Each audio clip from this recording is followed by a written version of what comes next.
there, my name's Katie. I recently signed up for Connections Academy this year, and I'm very pleased. And I'm just going to talk about some of the points that I thought are good.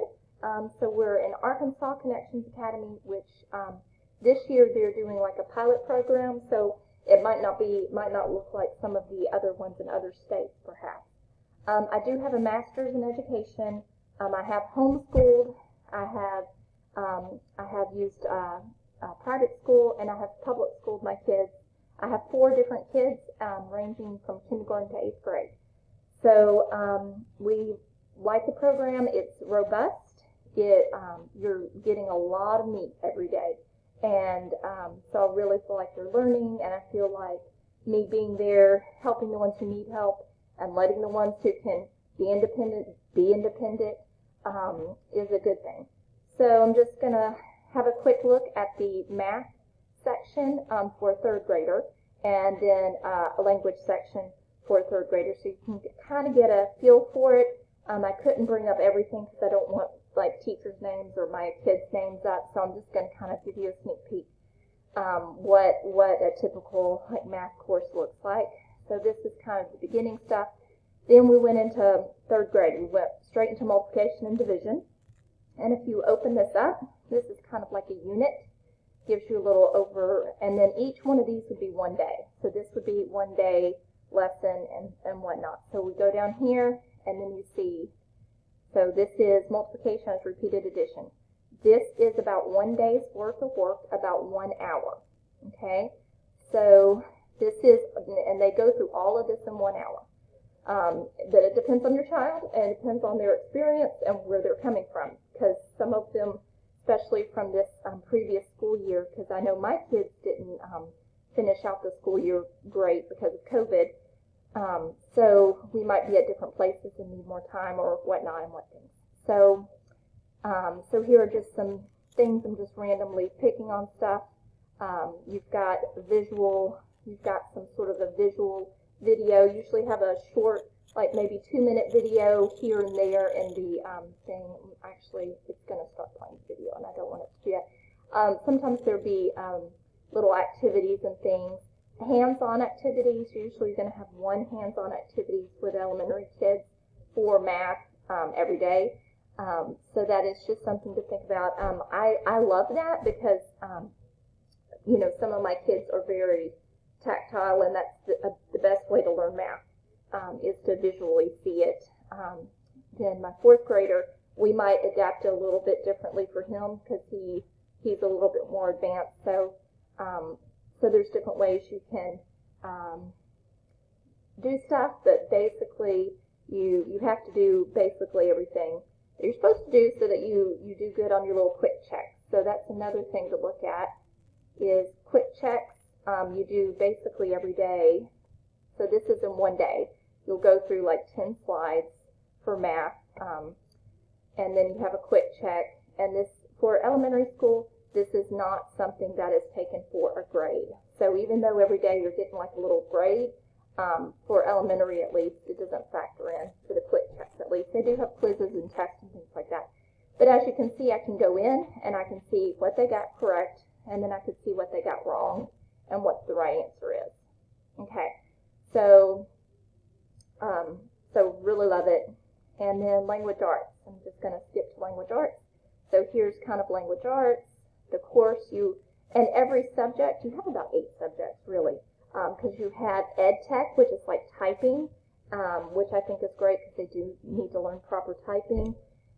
You do, with the language arts, and this is built in with the language arts, you do cursive. So starting, I think, the last of 2nd grade, so we didn't get that because we started in 3rd grade.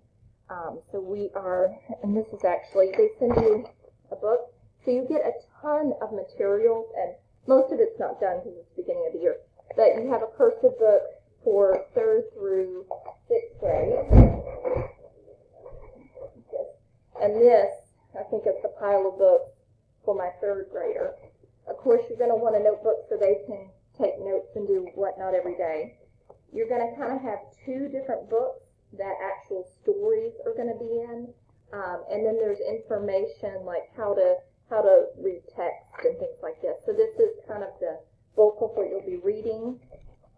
Then you have a practice book. So this is probably typical for most. My third and fourth grade kind of books look similar. They're just different color. And my fourth grader, of course, goes into more depth. Grammar practice. Then you have close reading companion. And then we have a social studies book, which you get to write in the social studies book. So that's really neat. And so your third grader will learn latitude and longitude and can locate things on a map, and we'll do a community thing. And let me grab the math book.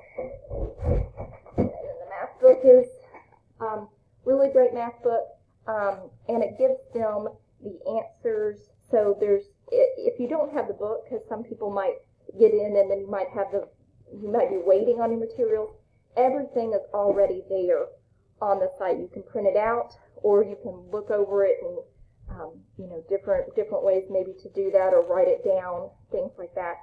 And then the answers are on a different kind of link you can go to, and so you can find the answers, and the kids can check themselves, or you can check them. There's also more for the parents to see if you're logged in as a parent. Like those hands-on activities, you have to be logged in as a parent to see what you're supposed to be doing for that, because the kids only see that you're supposed to do something. They don't see the actual instructions for the parents. So this is a unit called Story Time, and you have 5 days of that. So like Story Time, so this would be in one day. So you would go through this in one day. So it is a lot of material sometimes to cover, but it also depends on where your kid's at and how easy or hard this is for them. And then you have a quick check basically every day in language arts and in math. And that's just a real quick assessment to see what they've got. But you're getting grammar, you're getting cursive, you're getting reading, you're getting text evidence, you're getting phonics, there's just a ton of stuff that's included, so I feel like you're not missing anything, which when I was homeschooling, I just wanted to make sure I was doing everything correctly, and with this I feel like I'm not missing anything, and they'll be where they need to be when they go back to school. So we love the science. I have a science background, so that's what I can teach. And I do like the science because they do the new standards that are, really good, investigative, asking questions and speaking about science terms in the correct way of thinking. And then I also have a child that's special needs who has speech therapy, and she loves her speech teacher. And we love we love all the teachers. Pretty much there, and so it is a lot to do, especially if you have multiple children. So 4 is the maximum amount that is allowed, and I wouldn't recommend doing this with 4 unless you feel really confident in that. But it is a solid program, and I highly recommend it. And if you have any questions or comments, you can comment or question below. I might not ever check this again, so I apologize if I don't get back to you, but I wish you good luck.